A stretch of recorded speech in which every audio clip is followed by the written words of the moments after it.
Hello dear students, सभी मित्रों को नमस्कार।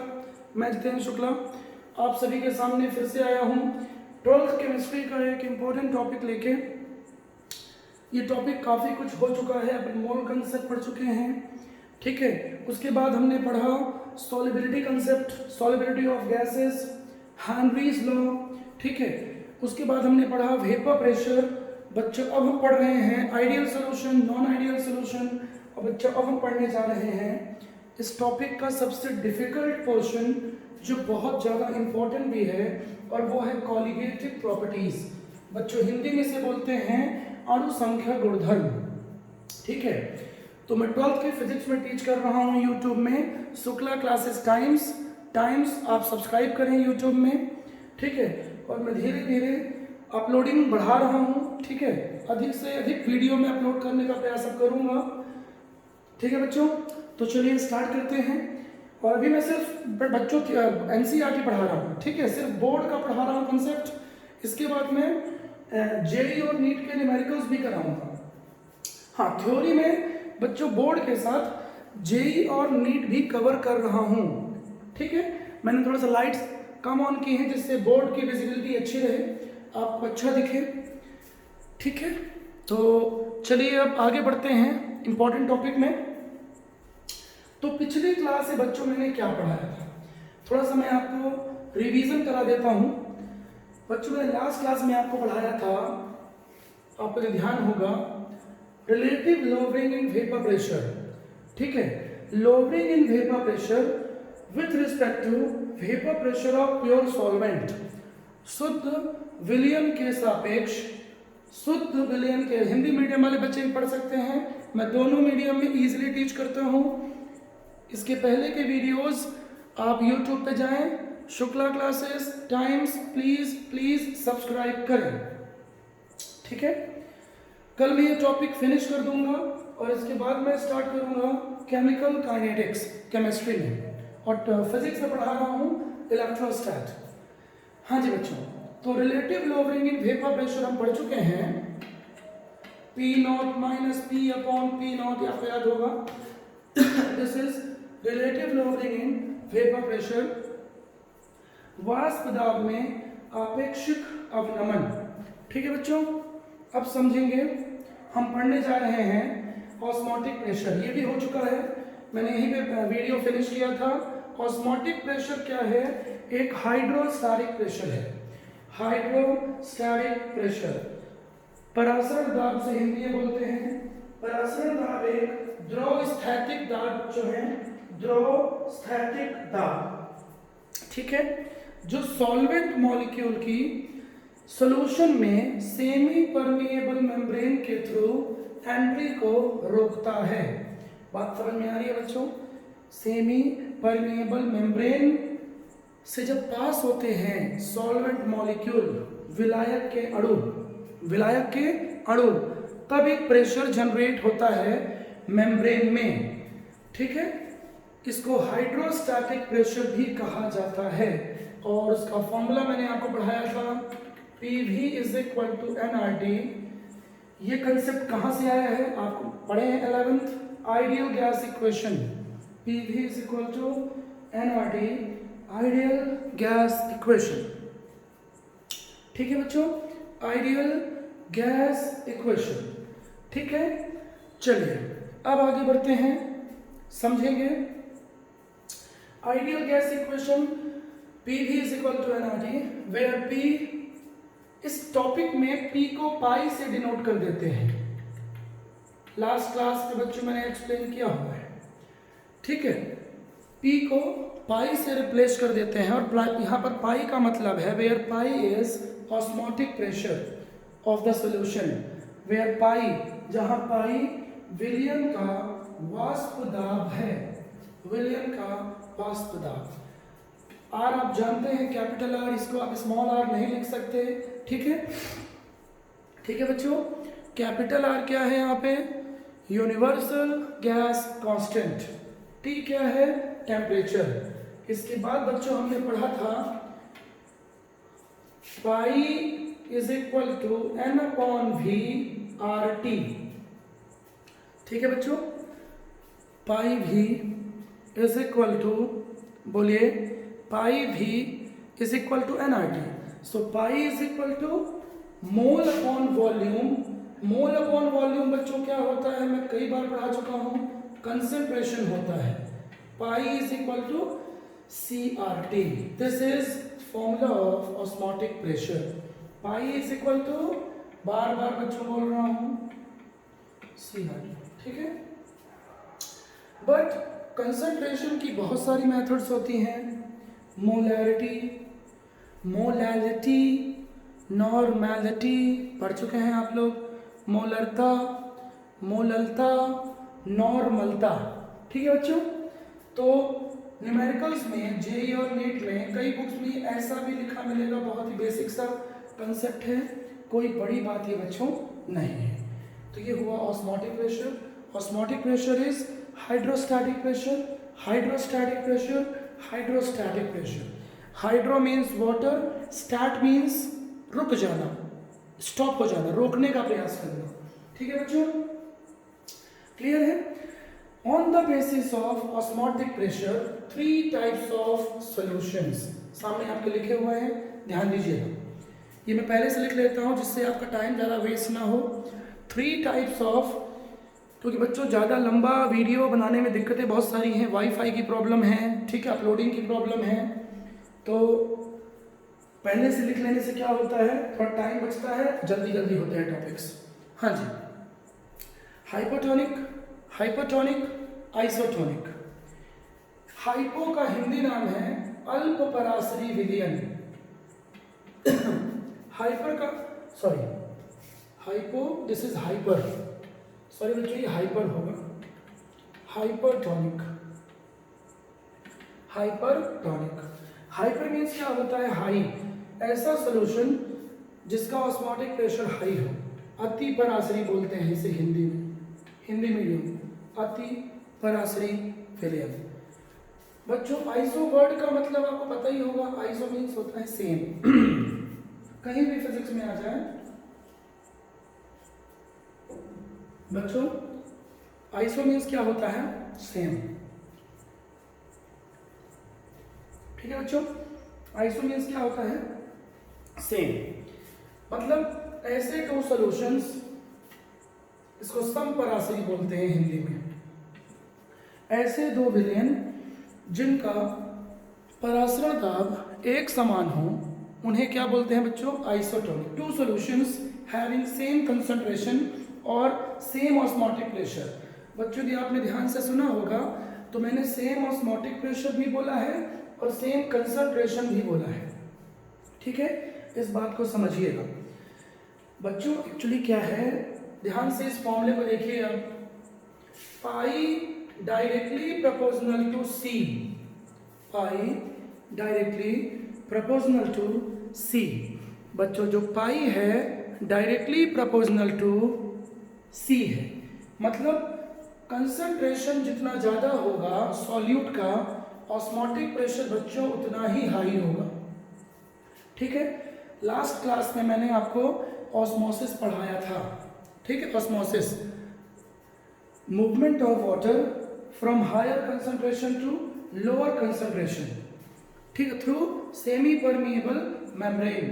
बट बच्चों ध्यान से सुनिएगा, सिर्फ जब आप वाटर की बात करेंगे तो उच्च सांद्रता से निम्न सांद्रता की ओर जाना परासरण कहलाता है। Movement of water from higher concentration to lower concentration through SPM। SPM means semi permeable membrane. But बच्चों पानी के अलावा अदर किसी सॉल्वेंट के लिए डेफिनेशन थोड़ी सी चेंज होती है।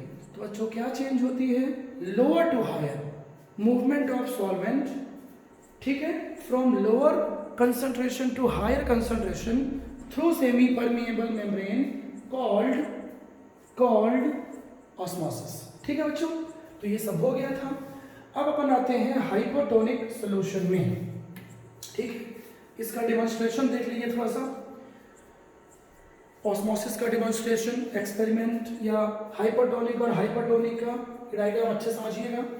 ये सपोज करिए एग सेल है या RBC भी क्वेश्चंस में बोल देता है red blood corpuscles, red blood cell, लाल रक्त कणिकाएं हिंदी में बोलते हैं, एग सेल अंडे की सेल है ये, ठीक है बच्चों। ये पहला जो एग्जाम्पल है, डिमॉन्स्ट्रेशन है, ये पानी भरा हुआ है, प्योर वाटर, ठीक है समझिए, प्योर वाटर, ठीक है। अब हम अंडे को पानी में रख देते हैं प्योर वाटर में तो क्या होगा, आरबीसी को रख देते हैं प्योर वाटर में तो बच्चों क्या होगा। ये एक बहुत बड़ा सवाल है, ठीक है, और बहुत इजी क्वेश्चन है ये, बोर्ड एग्जाम में आता है, एनसीईआरटी में, 12th में, स्टेट बोर्ड में और नीट में भी मोस्टली आता है।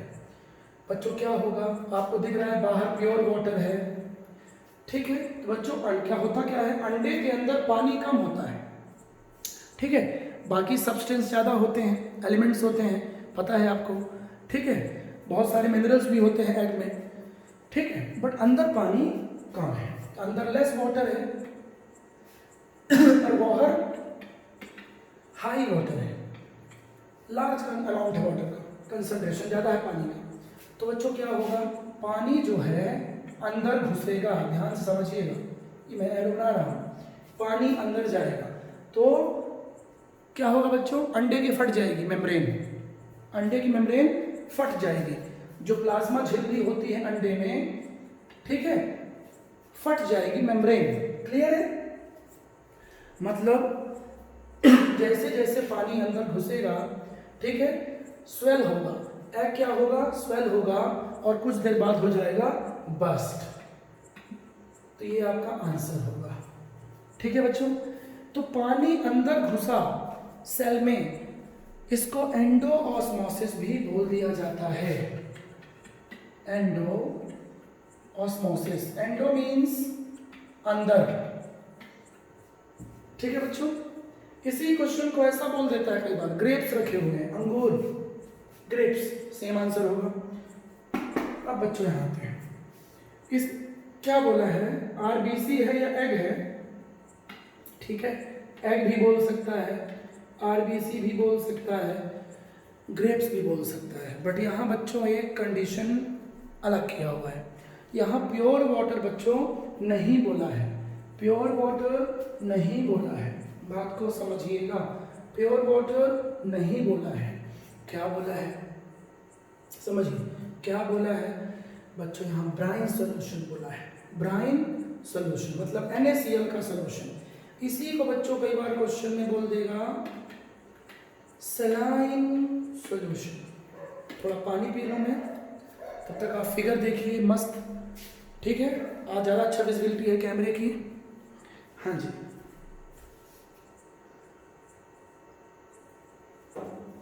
हाँ जी बच्चों। तो अब क्या होगा, अब बच्चों क्या है, बाहर तो सॉल्ट है, ये सॉल्ट भरा हुआ है, सॉल्ट सॉल्यूशन, लवण का विलयन भरा हुआ है बाहर पानी कम है, अंदर पानी ज़्यादा है एज कंपेयर टू आउटसाइड। तो बच्चों क्या होगा, अंडे के अंदर का पानी अब बाहर आएगा, क्योंकि फिर बता रहा हूँ मैं, पानी कहाँ मूव करेगा, higher to lower, higher to lower, higher to lower, clear है, इस बात को दिमाग में रखिए। तो अब क्या होगा, अंडा श्रिंक हो जाएगा, एग विल श्रिंक, अंडा सिकुड़ जाएगा, आपका आंसर ये होगा, जबकि यहाँ अंडे की फट गई थी मेम्ब्रेन झिल्ली, क्लियर है, यहाँ पे श्रिंक हो जाएगा, आरबीसी विल श्रिंक, ठीक है। तो बच्चों इसको बोल दिया जाता है एक्सोऑस्मोसिस, क्योंकि इसमें सेल के अंदर का पानी बाहर आया है, एक्सोऑस्मोसिस, बाह्य परासरण। तो बच्चों क्लियर हुआ, बोलिए ये कंसेप्ट क्लियर हुआ कि नहीं हुआ, ये हाइपरटोनिक का एग्जांपल हुआ और ये हाइपोटोनिक का एग्जांपल हुआ, ठीक है। हाइपर मीन्स कम कंसंट्रेशन, कम ऑस्मोटिक प्रेशर, हाइपर मीन्स नहीं बोलते हैं, हाइपर हो गया है, hyper means hypertension, high blood pressure बढ़ना, तो हाइपर का मतलब क्या है बच्चों, इंक्रीज होना, ठीक है। मेरे ख्याल से बेसिक्स क्लियर हो गए होंगे, क्लियर है बच्चों। अब ऑस्मोसिस के एग्जाम्पल्स क्या हैं, इसका इंपॉर्टेंस क्या है, बच्चों इसका बताया था लास्ट क्लास में, एनिमल सेल और प्लांट सेल दोनों में ही इसका इंपॉर्टेंस है, इसका एप्लीकेशन है। एनिमल सेल में जो किडनी फंक्शन करती है हमारी, ये थ्रू ऑस्मोसिस ही करती है, मैकेनिज्म ऑफ ऑस्मोसिस ही यहाँ अप्लाई होता है। ठीक है बच्चों, क्लियर है? ठीक। और प्लांट सेल में जो रूट्स मिनरल्स और वाटर को एब्जॉर्ब करती हैं, मिनरल और वाटर को एब्जॉर्ब करती हैं बच्चों, वो भी क्या है बोलिए? ऑस्मोसिस। सो ऑस्मोसिस का बहुत यूज़ है प्लांट और एनिमल बॉडी में। Osmosis is biological phenomena while diffusion is physical phenomena पढ़ा चुका हूँ, दोनों में डिफरेंस भी बच्चों में पढ़ा चुका हूँ। ठीक है, तो अब आगे बढ़ते हैं बच्चों।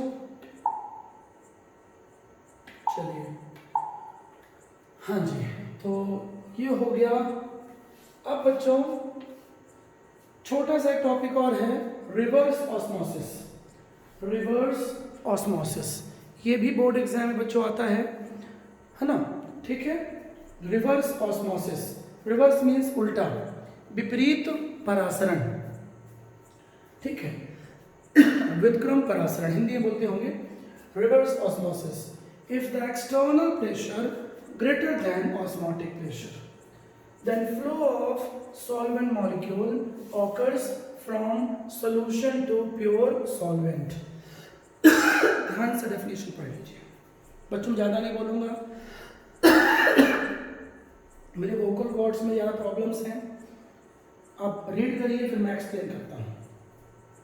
हाँ बच्चों, ये इसका यूज़ एक्चुअली वो नाम से क्लियर है यार। रिवर्स मीन्स ऑस्मोसिस का ऑपोजिट फिनोमेना। जब एक्सटर्नल प्रेशर की वैल्यू, ठीक है, ऑस्मोटिक प्रेशर से ज़्यादा हो जाती है, बात समझिएगा, then solvent molecules from solution to pure solvent जाता है। ठीक है, इसका एग्जाम्पल जो है, अपन जो पानी प्योर करते हैं आरओ वगैरह में, जो घरों में आरओ यूज़ करते हैं ना, वो इसी पर बेस्ड होता है। Desalinization of sea water, sea water से सॉल्ट्स को अलग करते हैं और उसको यूज करते हैं पीने के लिए। ठीक है, तो बच्चों ये बहुत इंपॉर्टेंट है, छोटा सा टॉपिक है, कोई बड़ा टॉपिक नहीं है। कंडीशन क्या है बच्चों इसकी? एक्सटर्नल प्रेशर जब बाह्य दाब परासरण दाब से ज़्यादा हो। ठीक है, तो बच्चों अब आते हैं एक इंपॉर्टेंट कंसेप्ट में, जिसको ठीक से लिखिएगा, आइसोटोनिक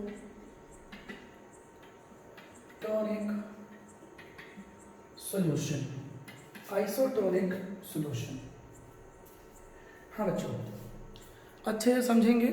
आइसोटोनिक सॉल्यूशन, समपरासरण विलयन। इसमें बच्चों क्या होता है, आइसो वर्ड आज के बाद कभी भी आ जाए, आइसो वर्ड का मतलब ही होता है सेम। जैसे अपन ऑर्गेनिक केमिस्ट्री में पढ़ते हैं आइसोमेरिज्म। ठीक बच्चों, आइसोमेरिज्म। तो बच्चों आइसो वर्ड का मतलब सेम होता है। टोनिक का मतलब क्या होता है? टोनिक मतलब होता है कंसंट्रेशन और pressure.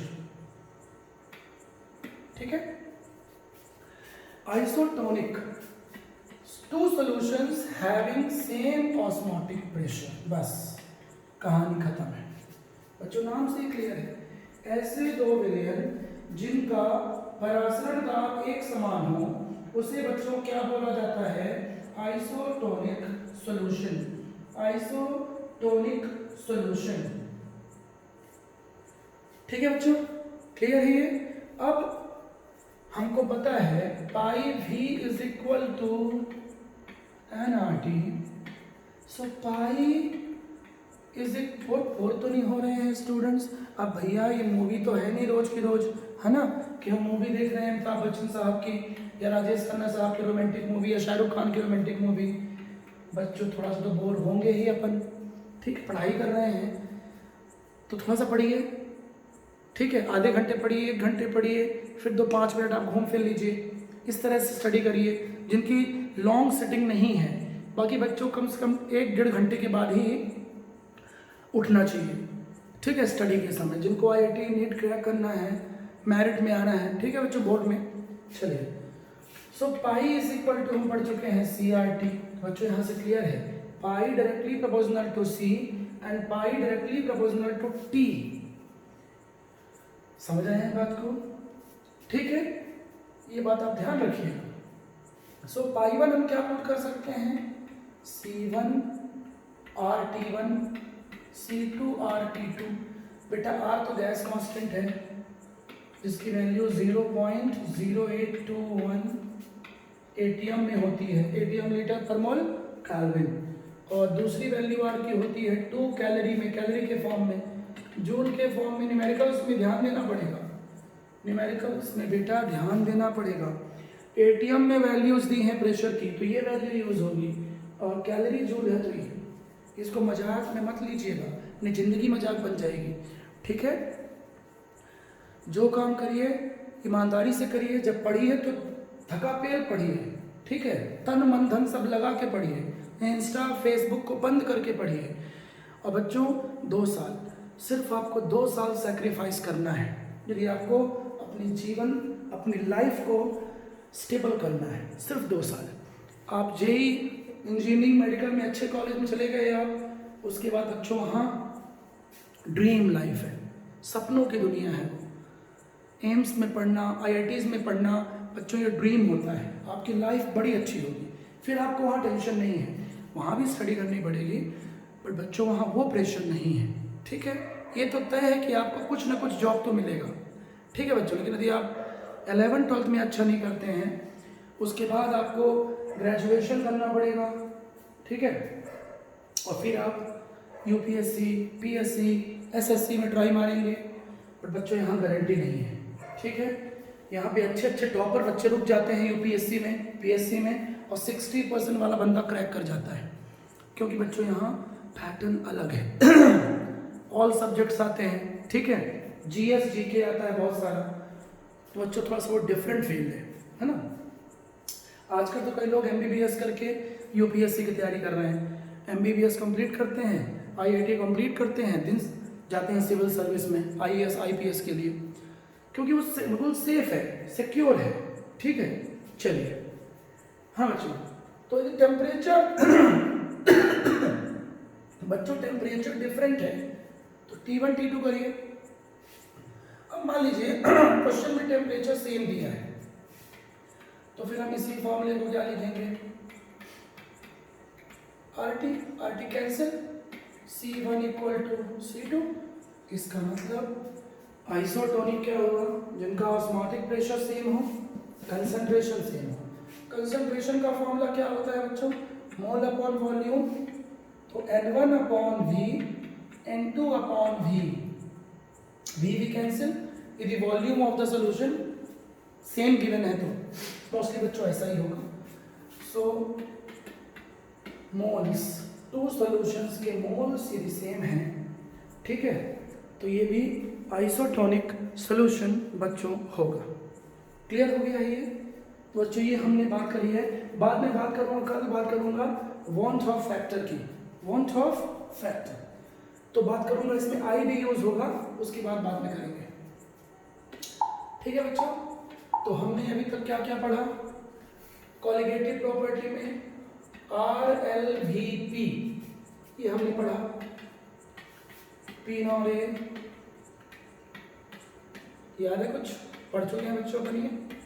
Lowering in vapour pressure with respect to vapour pressure of pure solvent, ये क्या है, मोल फ्रैक्शन ऑफ सॉल्यूट, ध्यान रहे RLVP में mole fraction of solute, NB upon NA, NB upon NA, ठीक है बच्चों। बाकी तो अब NB कहाँ गया, ये पढ़ा चुका हूँ बच्चों कि डाइल्यूट सोल्यूशन के लिए पढ़ा चुका हूँ। डाइल्यूट सोल्यूशन के लिए, डाइल्यूट मीन्स जिसमें सॉल्वेंट ज़्यादा हो, सॉल्यूट नेग्लिजिबल हो, नगण्य हो, नगण्य अच्छा हो, क्लियर है। तो क्या होगा बच्चों, ये जो NB है इसको नेग्लिजिबल ले लेंगे, क्योंकि डाइल्यूट मीन्स सॉल्वेंट बहुत ज़्यादा है, क्लियर है? मान लीजिए सॉल्वेंट के मोल 1000 है और सॉल्यूट के मोल 2 है, तो 1000 के रिस्पेक्ट में 2 मोल्स क्या हुए? नेग्लिजिबल। ठीक है, तो एक बार मैं आपको और याद दिला रहा हूँ न्यूमेरिकल्स के लिए, is equal to NB upon Na। लेकिन बच्चों ये कंसेप्ट किसके लिए यूज होता है? Only for diluted, this is applicable for diluted, otherwise answer नहीं आएगा न्यूमेरिकल का, डाइल्यूटेड सॉल्यूशन। बट बच्चों यदि आपने एक इसमें चेंज कर दिया, क्या चेंज कर दिया? बताया था उस दिन मैं आपको, P0A minus PA upon P0A, sorry not को हटा दीजिए, PA।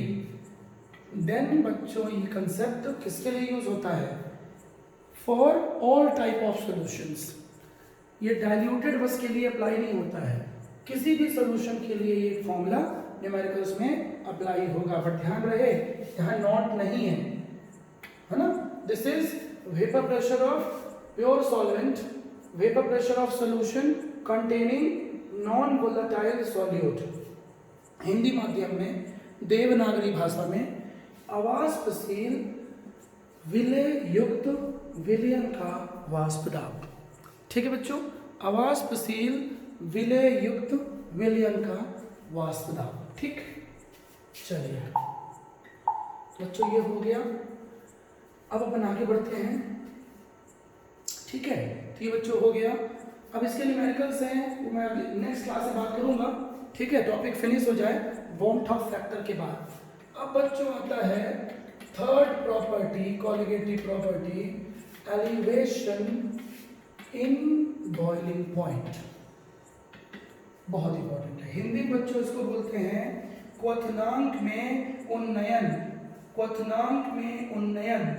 ठीक है, बात समझ में आ रही है बच्चों? तो सबसे पहले आपको ये पता होना चाहिए कि ये बॉइलिंग पॉइंट क्या है। बॉइलिंग पॉइंट क्वथना हिंदी में से क्या बोलते हैं बच्चों? हिंदी मीडियम वाले स्टूडेंट ध्यान देंगे।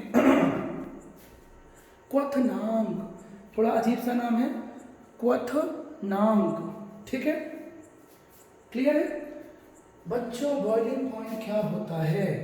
बॉइलिंग पॉइंट क्या है? जब सॉल्यूशन का वेपर प्रेशर, समझेंगे, एटमॉस्फेरिक प्रेशर के इक्वल हो जाता है, that temperature is known as boiling point. बच्चों समझ रहे हैं? टेम्परेचर एट विच, समझ रहे हैं, लिक्विड बॉइल्स, उस ऐसा टेम्परेचर जब द्रव उबलता है, द्रव उबलता है। लेकिन बच्चों यहाँ पे कंसेप्ट क्या है, समझेंगे, वेपर प्रेशर किसके इक्वल हो जाए? एटमॉस्फेरिक प्रेशर के, एटमॉस्फेरिक प्रेशर, ये कंसेप्ट आप समझिए। ठीक है बच्चों, क्लियर है?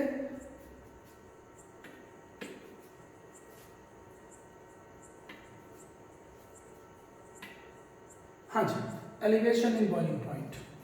तो मैंने डेफिनेशन क्या बोली, आप समझे हैं डेफिनेशन? जब लिक्विड का वेपर प्रेशर एटमॉस्फेरिक प्रेशर के इक्वल हो जाए, लिक्विड का वेपर प्रेशर, क्लियर है, उसे क्या बोला जाता है बच्चों? बोलिए, क्या बोला जाता है? Boiling point. ठीक है, अब समझिएगा, अपन इसे ग्राफ से समझते हैं। ये बहुत ही फेवरेट है, बहुत फेवरेट है बोर्ड एग्जाम के लिए। समझिए, वेपर प्रेशर और टेम्परेचर, वाष्प दाब और ताप में अपन ग्राफ पढ़ने जा रहे हैं। ठीक है, समझिए, सपोज करिए ये लाइन किसको शो कर रही है? एटमॉस्फेरिक प्रेशर को। दिख रहा है बोर्ड में? तो कैमरा बार बार चेक करता हूं बच्चों। हाँ जी, 1 atm, क्लियर है, 1 atm। ठीक है बच्चों, 1 atm एटमॉस्फेरिक प्रेशर है, वायुमंडलीय दाब हिंदी में बोलते हैं 1 atm, शॉर्ट में बोलते हैं एक वायुमंडलीय दाब। ठीक है, अब आप समझेंगे, यहाँ बहुत इंपॉर्टेंट है। हमको ये पता है कि जब नॉन वोलाटाइल सॉल्यूट अवाष्पशील विलय को विलयन में मिलाते हैं, when non volatile solute dissolved into the solution, added into the solution, then vapour pressure हम पढ़ चुके हैं, व्हेन नॉन वोलेटाइल सॉल्यूट को मिक्स किया, ठीक है, किसमें, प्योर सॉल्वेंट में नॉन वोलेटाइल सॉल्यूट को मिक्स किया, देन वेपर प्रेशर क्या होता है, डिक्रीज होता है। ये हम पढ़ चुके हैं। प्योर सॉल्वेंट का वेपर प्रेशर हमेशा ज़्यादा होता है, जिसको ऐसा लिखते हैं, या तो P not greater than P लिखते हैं, या P not a greater than P A लिखते हैं। बात समझ में आ रही है, हम पढ़ चुके हैं, ठीक है। तो बच्चों सपोज करिए ये जो कर्व है ये किसका है, प्योर सॉल्वेंट का है, प्योर सॉल्वेंट, ठीक है। वेपर दिख रहा है, सपोज करिए इस पॉइंट पे ये टच किया, इस पॉइंट पे टच कर रहा है बच्चों, टच किया मतलब प्योर सॉल्वेंट का वेपर प्रेशर 1 atm के इक्वल हो गया, दिख रहा है 1 atm के इक्वल, ठीक है। और जब 1 atm के इक्वल हो गया तो ये क्या होगा, बॉईल करेगा, उबलेगा, ठीक है। अब हमने इस पॉइंट को यहां से मिला दिया, देखिए, तो बच्चों ये पॉइंट किसको शो करेगा, ये पॉइंट किसको शो करेगा, boiling temperature of TB not. बच्चों इस टॉपिक में नॉट का मतलब क्या है, pure, pure pure pure solvent, pure solution, pure solvent भी बोल सकते हैं, pure solution, pure solvent, pure solution, ठीक है। अब देखिए दूसरा कर्व, ये कर्व फर्स्ट और ये कर्व सेकंड। दूसरा देखिए, मैंने इसको रेड कलर से शो किया है। हाँ, अब बच्चों जब नॉन वोलेटाइल सॉल्यूट को मिला देंगे, नॉन वोलेटाइल सॉल्यूट, तो वेपर प्रेशर डिक्रीज होता है ना। इसका मतलब जो कर्व होगा सॉल्यूशन का वो प्योर सॉल्वेंट के कर्व के नीचे आएगा, क्योंकि इसका वेपर प्रेशर कम होता है। ये बच्चों बहुत इंपॉर्टेंट कंसेप्ट है, यहां बच्चे कंफ्यूज होते हैं, ठीक है। प्योर सॉल्यूशन का, प्योर सॉल्वेंट का कर्व ऊपर होगा क्योंकि उसका वेपर प्रेशर हाई होता है। जब उसमें नॉन वोलेटाइल सॉल्यूट मिला दिया गया तब वेपर प्रेशर घटेगा।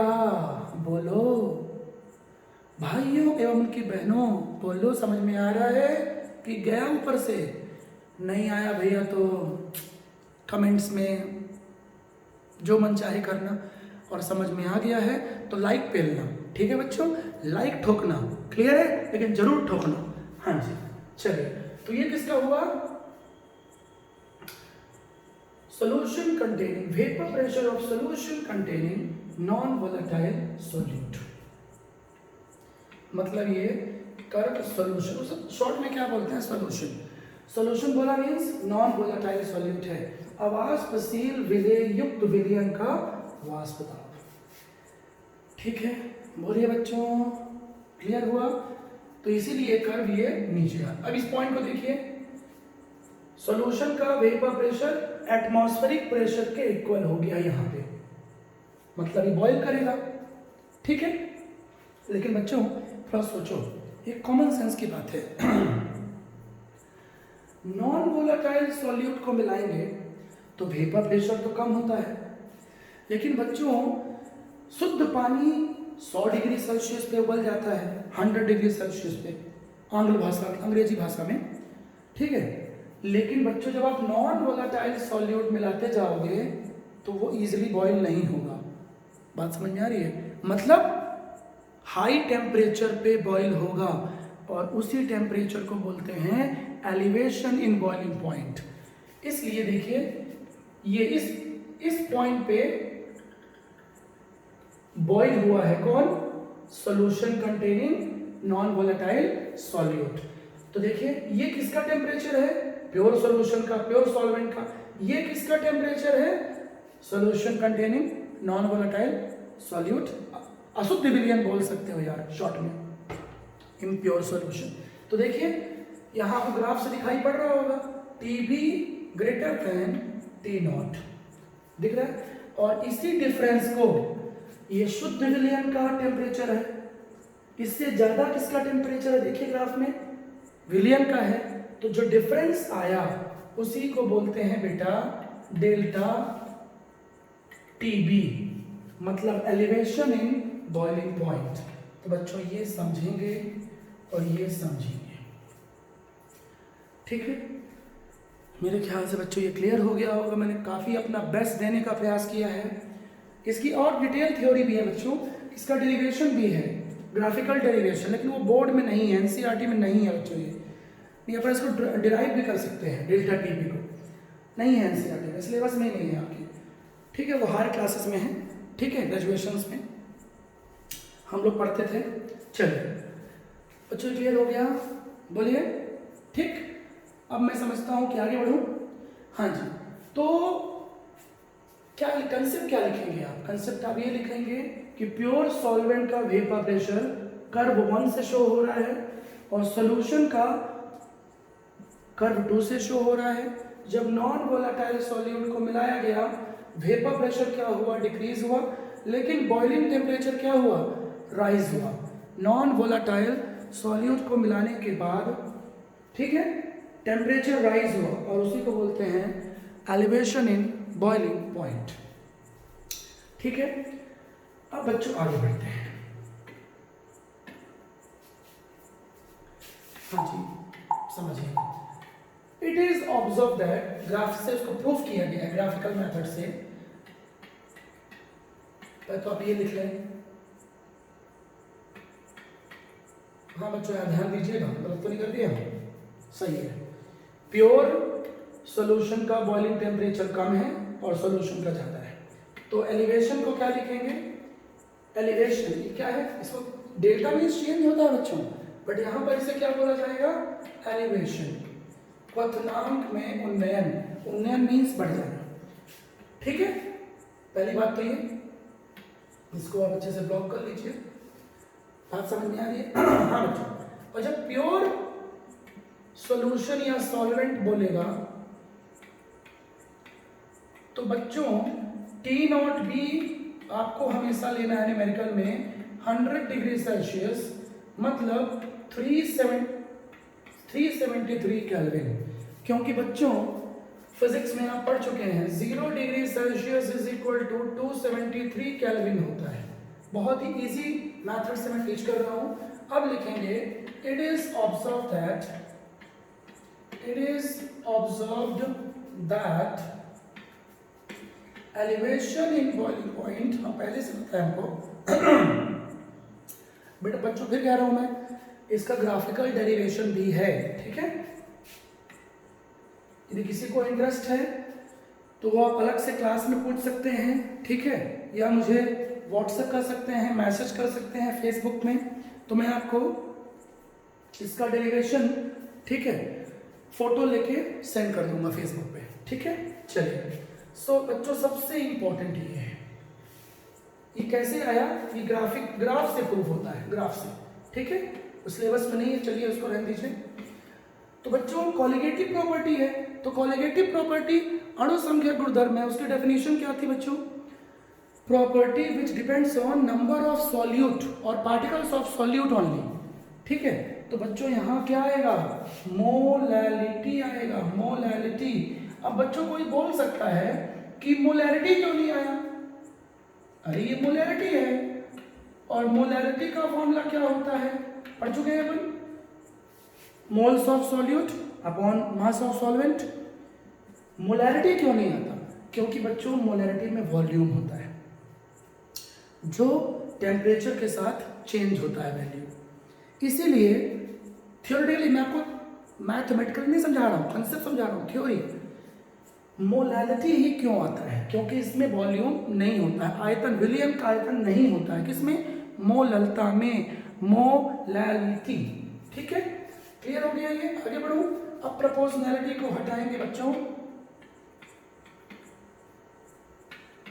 तेरा मुझसे है पहले खनाता कोई यूं ही नहीं, तो लगाता कोई, तेरा मुझसे है पहले खनाता कोई यूं ही नहीं, ठीक है बच्चों। केबी प्रोपोर्शनैलिटी को हटाया गया है तो कांस्टेंट आया है, केबी करीना कपूर नहीं है, केबी है मोलल, मोलर नहीं, मोलल। एलिवेशन कांस्टेंट, कांस्टेंट आएगा, ये प्रोपोर्शनैलिटी हटेगा तो। हिंदी में मोल, अब हिंदी वाले जान लोगे क्या, थोड़ा खोला करो ना बुक, समझ रहे हो। आजकल इंग्लिश के ब्रैकेट में हिंदी लिखा रहता है, वो जमाना गया। या गूगल बाबा का यूज करोगे, गूगल बाबा, गूगल में जाओ ना और हिंदी इंग्लिश, इंग्लिश हिंदी पढ़ो ना, बेवकूफ मत बनो आप, टाइम बदल चुका है, सारी चीजें अवेलेबल है। Molal elevation